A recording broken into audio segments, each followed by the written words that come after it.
77. Belum? Sini sayang.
Aku punya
internasional penampilan terbaik kelas dunia. Waktu itu bersaing dengan ada Brian Adams, Brian semua sudah bersaing sama kakak ini. Tahun segitu, tahun berapa ya kak? Tahun 81 di Korea Selatan, di Korea. Itu 56 negara. Dan pernah itu Ren, saya lihat Mariah Carey mengkomentari kakak ini. Umur sebegini, suara tingginya masih luar biasa. Iya, aku baca. Itu Mariah Carey itu beri reaksi. Jadi bangga lah ya, jadi penyanyi Batak ya. Ya. Kalau Batak tuh keren, tau nggak? Taunya bangga menjadi orang Batak. Orang Batak juga bisa sukses. Batak keren. Batak itu keren. Apalagi kalau kita orang Batak, Mansa dan Niroha, semuanya kita bisa kuasai. Keren itu identik dengan attitude-nya, attitude-nya bagus. Ya, paling utama.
Aku punya sayang.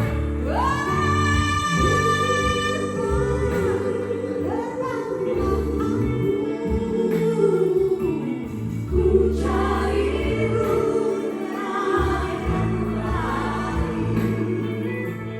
Untuk apa ku di sini? Ku cari rumah yang lain. Untuk apa?